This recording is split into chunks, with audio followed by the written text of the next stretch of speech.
If they hit that like and subscribe button or the notification bell. Don't want to miss that one. Ow! What the hell, man? Oops.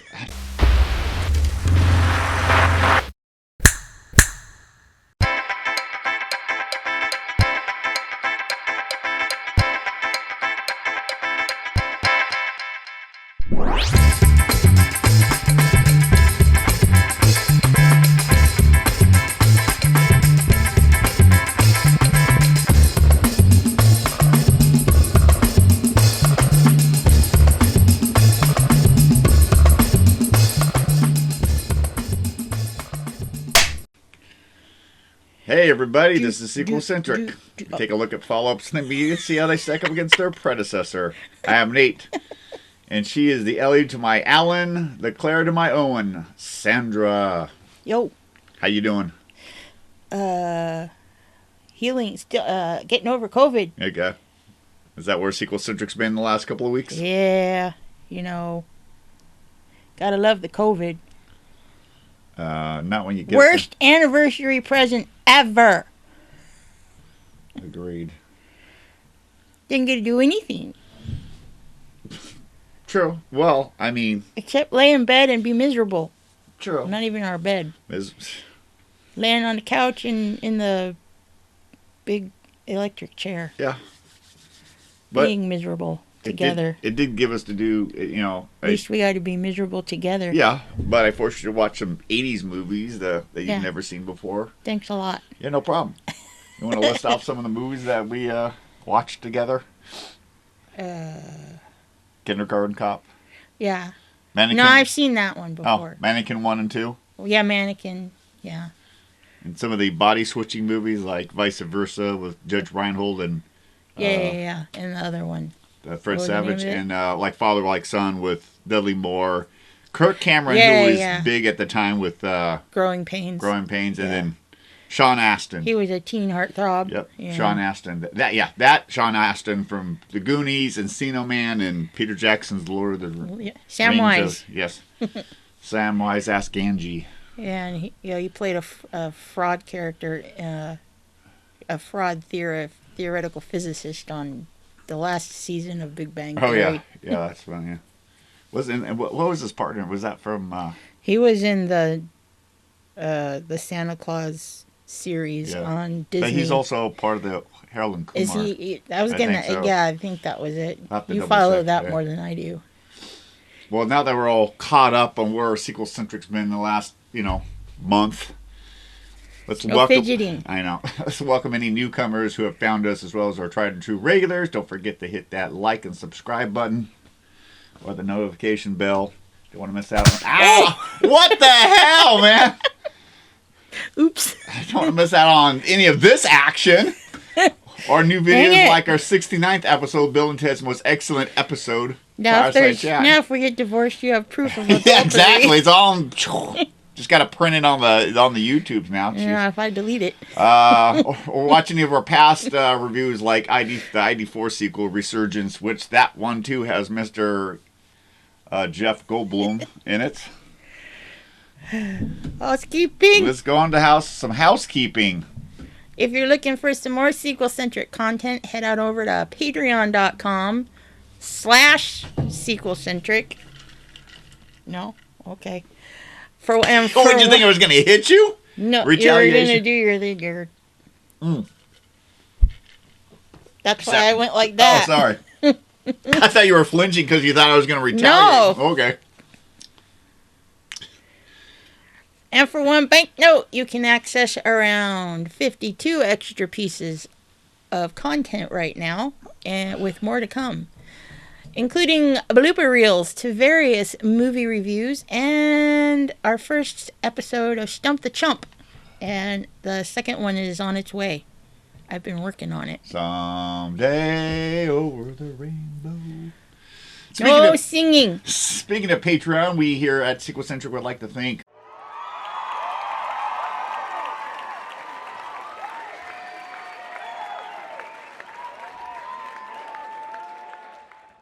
You're up. Oh, sorry. Can you tell we were out of practice? Yeah, out of practice. Anyone at the super or outrageous tiers get to pick a sequel movie or a spin-off like Creed or Beauty Shop. Beauty Shop. Oh, it's a that's spin-off the one from with Barbershop with Ice Is that Cube. the one with Queen Latifah? See. Oh, okay. Ha, see, I knew. I could keep my nerd card. For now. Scorpion King or Puss in Boots for us to review. Try us at those, or, another movie of your picking. Try us at those levels today. Sandra. Nathan. Now that you've loosened my feelings. I didn't hit you that hard. Got evidence. What movie is on the docket today? Today's blockbuster. Not that one. At least it was That's my what good elbow. you get for messing with me. Blockbuster movie is Jurassic World Dominion, the 6th film in the Jurassic saga. As it was selected by me because it showed up on Amazon Prime, and I got sick of waiting for Nate to watch it with me, so I watched it first, and then I made him watch it. Dragged me back in like Al Pacino and Godfather 3. Yep. So, what's your history with the Jurassic Park and Jurassic World franchises? Are they franchises, or are they the same franchise? The way I view it is because Steven Spielberg's involved with all of them. This is true. He, I think he directed the first two. He's had at least an executive credit, producer. He's had his hand in there. Yeah. I view Jurassic Park and Jurassic World sort of like you got Star Wars. You got OG. You got the prequels. And you got your sequels. So you got the Jurassic Park trilogy. Oh God. You got the Jurassic World trilogy. Does that mean they're going to do prequels? What led up to Jurassic Park? No, I think they're just, if they're going to do anything, which I've read on the internet that they want to do something, it's moving forward. I don't think they're going, I mean, where are you going to go back? I don't know. I mean, well, you've read the books, Yeah, I have. Some parts of Lost World was the first two. Well, I didn't think was there a third one? No. Yeah, I read both of them. That's why most people don't like the third Jurassic Park movie, because it was so short, and most people think it's garbage. I like because Sam Neill's back, and then you had the pterodactyl scene, which... But we're not talking about that movie today. But wasn't the pterodactyl scene in the first Jurassic Park movie? No, that was the third one. No, in the book. Oh. It's been so long ago. Okay. Jeez Louise. Well, going with my history... That's over 10 years ago. Goes back to the beginning, like Star Wars. 20 years. Starting 1993, which blows my mind that it's been so long. You and I, for the most part, have seen most of them in the theaters. And I think, this is where this franchise really shines. You want to see it on the big screen with all those giant dinosaurs, whether they're the Compies, the Raptors, the T-Rexes. The rats of the dinosaur world. So... That's where you get the full effect, Plus, we've also watched on Netflix Camp Cretaceous, most of it. I think we haven't seen the last season. That's a good. I like that. Yeah, and which takes place between Jurassic World 1 and 2. I keep forgetting to redo our Netflix subscription because I know there's a new season out. Yeah, might be final 2. season. Yeah. So, what's your history with the? And The Witcher. The Jurassic franchise. I could say ditto. You could. You've already said everything. And yeah, I mean, I saw the first one in the theaters. I don't know if I saw it with you, but yeah, I did, because you scared the crap out of me with the raptor scene on the door. Because that part still gets me every damn time. Well, especially in the first Jurassic Park movie where the kids are hiding out and you see the nostril going up against the glass and the kids... And then he snorts. Yeah. Yeah, that gets me every damn time. So yeah. I guess my answer is ditto. Excellent. And that magically appeared. How did that happen? Wow. You want to... Movie magic. And let's talk about movie magic. Let's talk about some movie facts. Jurassic World Dominion. Or did you want to... Apparently not. Go ahead. Okay. Jurassic World Dominion released on June 10th, 2022. I'm just here for the humor. That's right. And punching me on. Rated PG-13. I'll do it again. I know you will. Because the Binky's not around.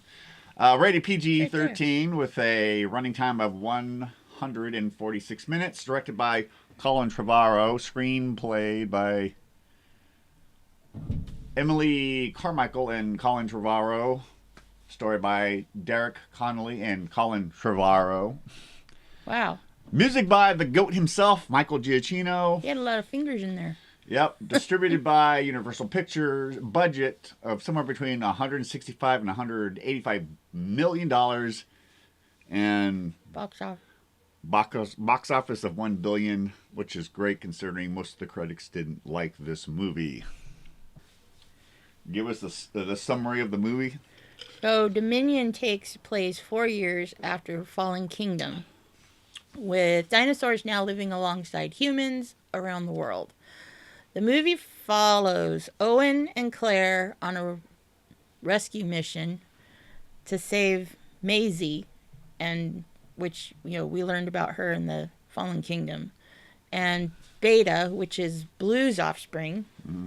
While Dr. Grant and Dr. Sattler team up with Dr. Malcolm to expose a conspiracy by the genomics corporation Biosyn, the one-time rival of iGen. And side note, this might be, I might be jumping ahead, but I'm not sure. I don't know if that was the same actor that played Dodson in Jurassic Park. Looked like him, just way Did older. It? Okay. It looked like it to me. I wasn't sure because I forgot to look that part up. I didn't do my homework. Thoughts and impressions, Nate? Well, like I said earlier, the Jurassic franchise, plus other ones like Pacific Rim, Godzilla, King Kong, they really should be seen, in the theater because you got these huge, enormous creatures that just steal the scene. Once again, even if it's like blue or whatever, it's to get the magnificence of it. Exactly. Yeah. But like most movies, franchises, they have multitude of sequels. Some of the sequels radiate brighter than others. What else do you think about it? This film ties all 6 movies together and follows the Jurassic formula for the most part. Bad guy wants dino DNA for profit. Someone is in trouble. Mean person jumps in to rescue the day. Plus, lots of dinosaur action. Do I have to cuff you? Just punch me some more. I think Colin Trevorrow did punch you in the arm? Give you a dead arm? Sure. Well, at least this is my good arm. Oh yeah, don't hit my your bad elbow on this side. I think Colin Trevorrow did a better job concluding what Steven Spielberg started than J.J. Abrams did with Star Wars Episode 9. Makes me wonder, what the 9th Star Wars film could have been if Trevorrow didn't get kicked off due to creative differences. What are your thoughts and impressions of this movie? Well, I kind of have mixed feelings because to me it almost felt like they tried to do too much in one movie, kind of like Spider-Man 3 with Tobey Maguire, where they're trying to tell too many stories. So, I enjoy I enjoyed watching the dinosaur, and then we have to throw, because it's the dinosaur movie, we have to throw in the dinosaur scenes, and I don't think we got to see as many. As there wasn't as much action with the ones that they did have. Yes, they were very suspenseful, like the one on the ice. Like, oh, great, now they can swim. Swim, fly. Some of them are looking more and more like birds. So I don't know if they were running away with that idea about what Dr. Grant said in the first movie, how they turned into birds. A for turkey. And they I don't know. For me, there was a lot going on. And then we're gonna throw in some dino scenes. So, I don't think there, in my opinion, there wasn't enough dinosaur. Well, we'll save some of that for the pros and the cons section. Okay. You want to head on over to the pros and cons section? Well, yeah, since we're already brought it up. Okay. Pros and cons.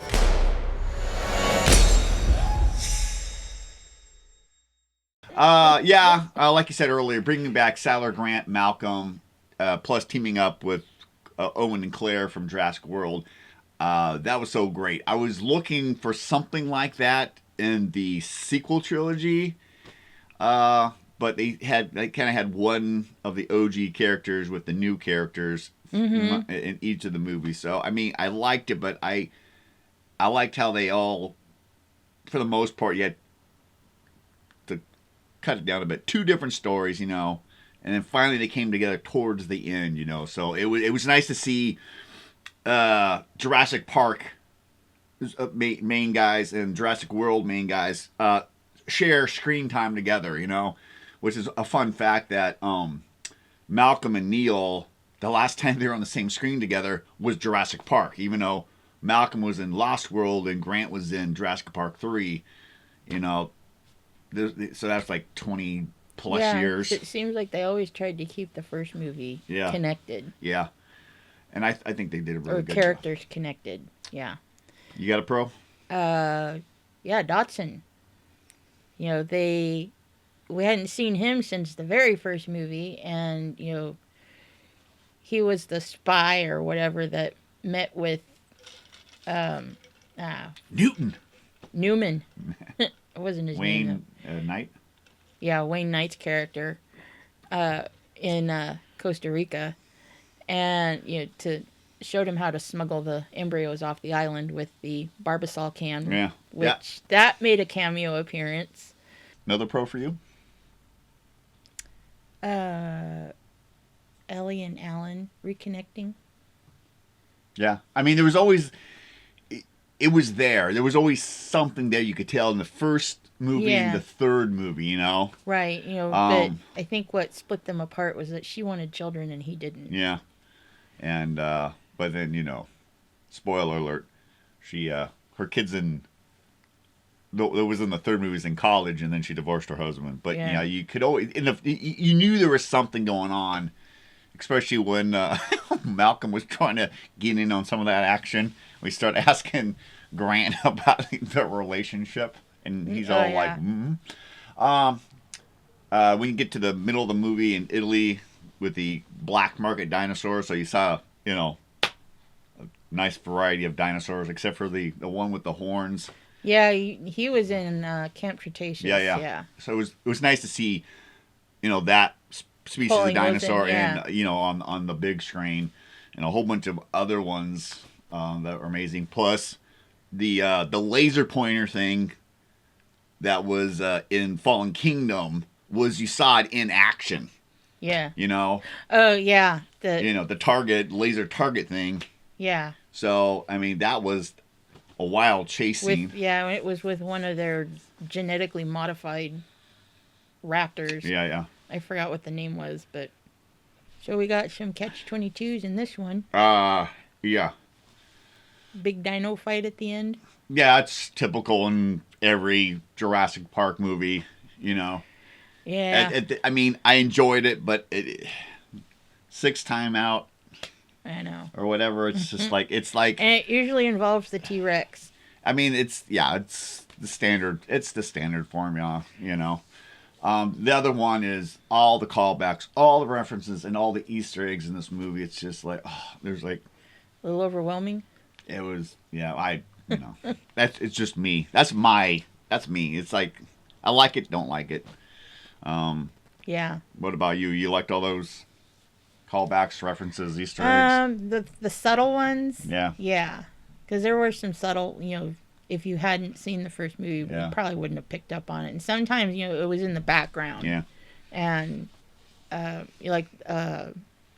Barbasol can, they kind of zero in on it. Well, not as bad as the blue milk in Rogue One. This is true. If you want more thoughts about Star Wars Rogue One, head on over to the video right there and check it out. Yeah. you had touched on it in your thoughts and impressions. Minty white chocolate. The multitude of plots weigh this movie down. You know, especially certain parts of the flick felt like a Mission Impossible or a James Bond movie. And it was specifically in the black market dinosaur scene and then the chase thing. That whole thing just took me out. Yeah. I will kind of give a pro that Trevorrow kind of broke somewhat away from the normal Jurassic Park formula and did do something. I'll give him credit for that, but it took me out, you know. Yeah, there was a lot that, well, not a lot. There were some things in there for me that was just like, really? Well, usually if there's I'm trying to remember what it was, and I can't think of it.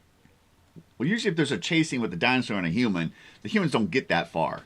You know, Claire's jumping out windows across rooftops, you know, because she had the laser thing on her. Yeah. And that raptor, like... Which reminded me of the scene in Lost World when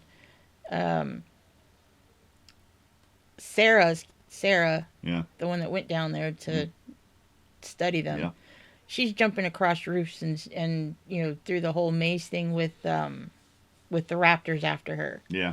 So yeah, then I think that was it.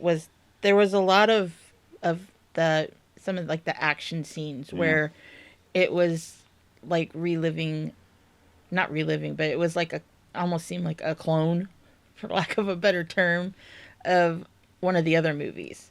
Well, with Owen on a motorcycle trying to get to that's like... That felt like so many Mission Impossible, James Bond, a lot of action flicks where you're in a car. I mean, even you know. Well, that one reminded me of the Lost World when they're on the game trail and you know the dude on the motorcycle goes through the dinosaurs. Yeah. That's what that made me think of. Because you know they're on a dinosaur trail, although they're trying to rescue them to get him to this, you know, safe haven.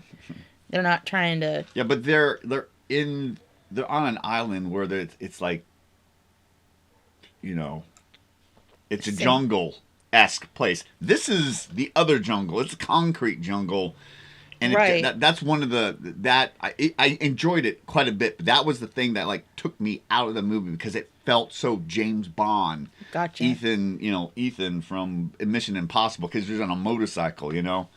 Yeah. So that was the some parts of it felt like Indiana Jones. Some parts of there was just so many different things. Yeah, that kind of it pulls you out of it. Even though we have a lot of gripes. Like the movie, we still enjoyed it. Yeah. I mean, we did enjoy the movie because you know dinosaurs. Yeah, talking about dinosaurs. The other con that I have is the lack of blue.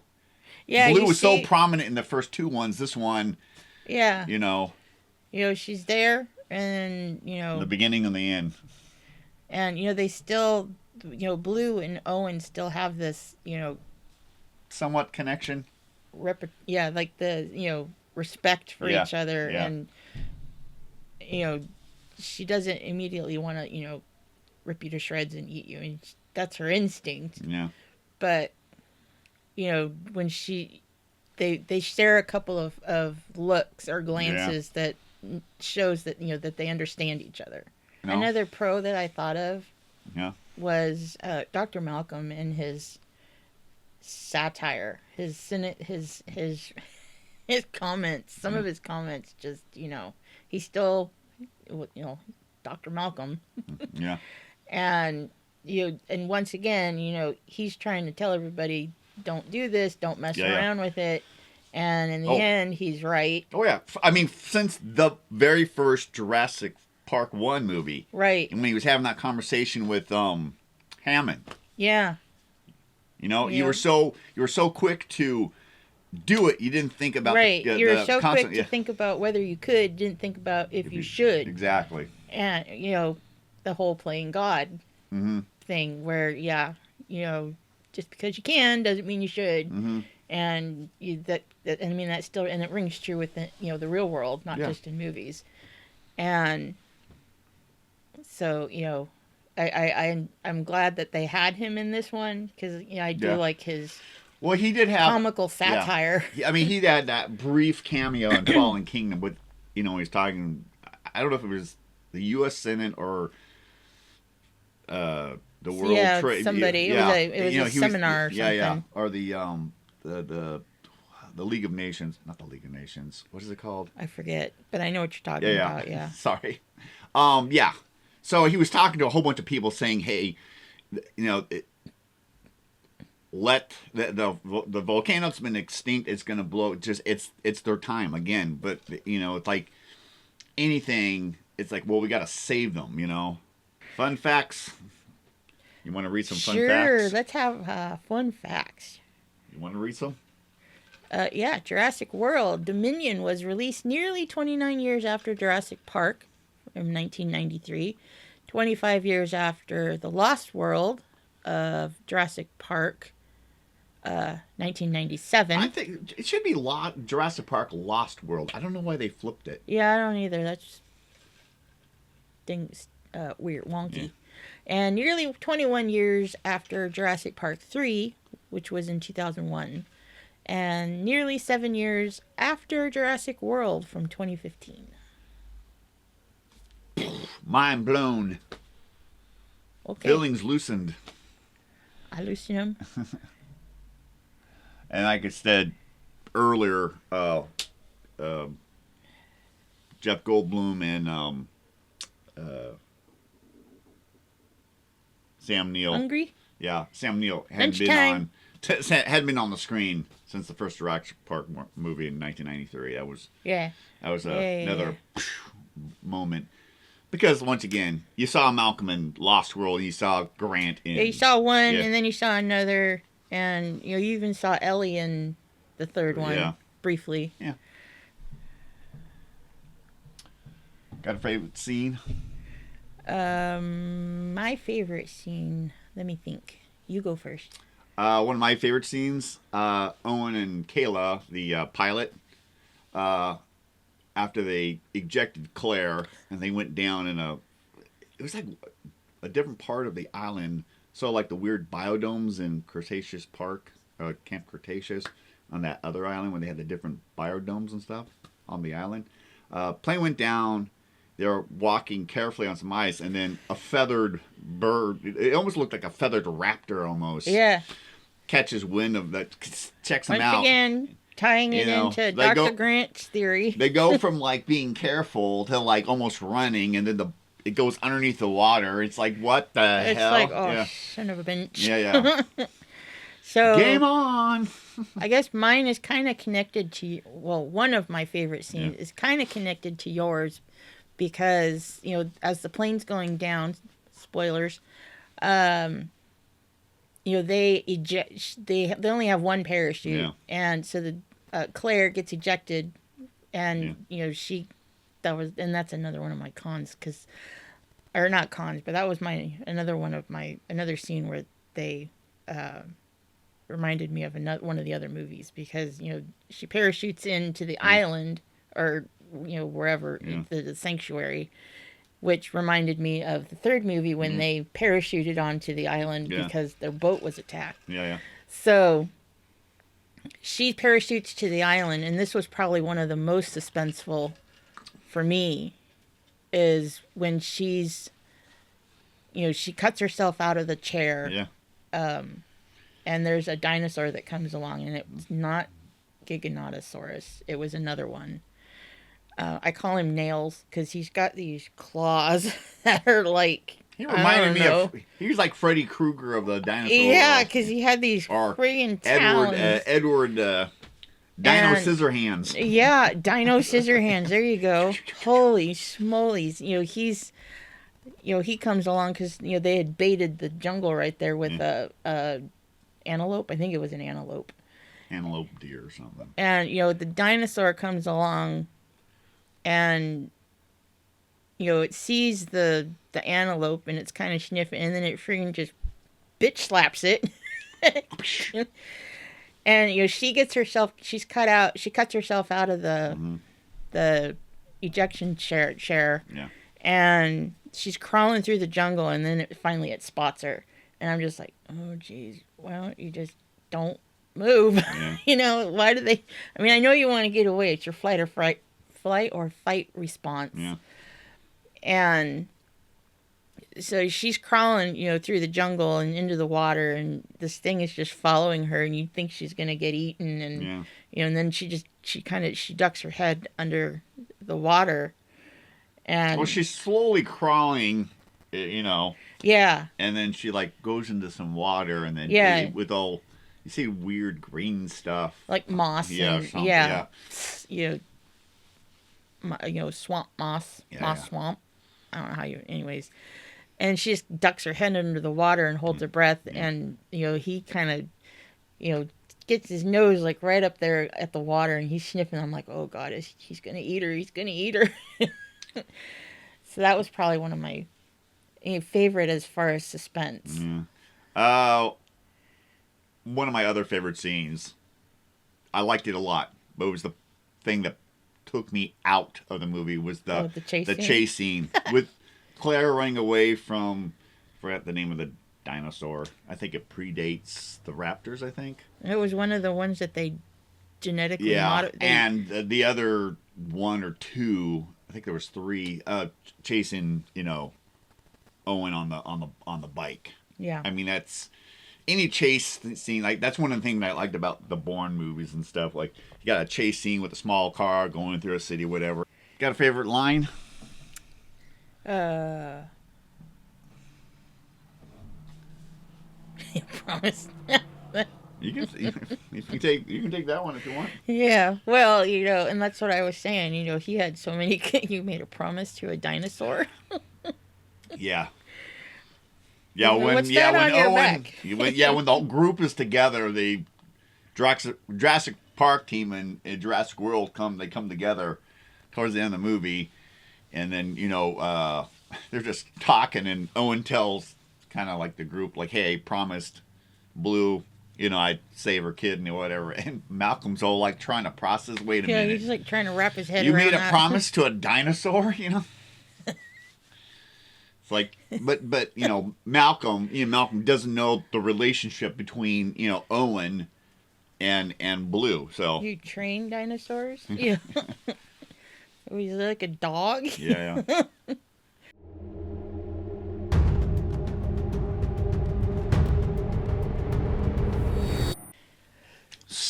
Sandy. Nathan. Does Jurassic World Dominion, a.k.a. Jurassic Park Part 6, a.k.a. whatever else you want to call it, does it sequel for you? Yes, it does. Even though I had a lot of gripes and complaints, I did enjoy it. And yes, I mean, it does continue the story of what's happened, you know, what's evolved since evolution. Pun intended. How the movie has evolved since the very first Jurassic Park movie and where they are now. As far as, you know, they're still bioengineering, you know, these creatures and crossbreeding and coming up with new breeds. Yeah. So, for me, it sequels half of the time, you know. Again, certain parts felt like a spy film, took me out of the movie. But the other parts were, you know, typical Jurassic Park movie. Yeah. Overall, I like the way Trevorrow concluded the series. Yeah. I think he did a very good job once again. What could he have done with Star Wars Episode 9 if he was allowed to do it, you know?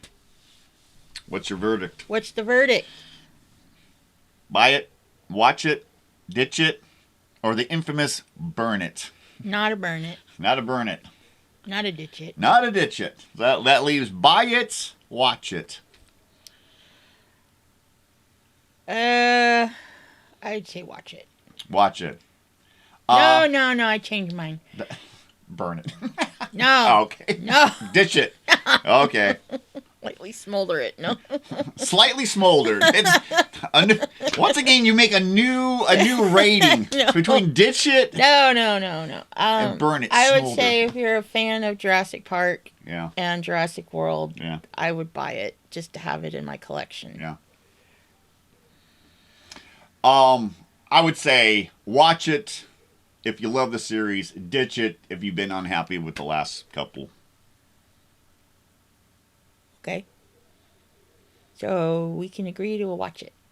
Yeah. Okay.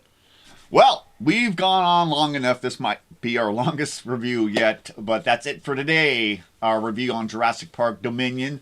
Once again, thank you for hanging in there.